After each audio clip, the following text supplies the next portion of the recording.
I just wanted to show off my homemade grinder. Again, it used to be a cut-off saw like this. Nice base plate, but since I got my own fix, that one over there was Dad's, I left the base plate off, and now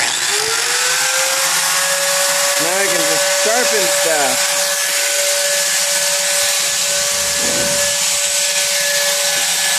I just finished sharpening my triangle of death.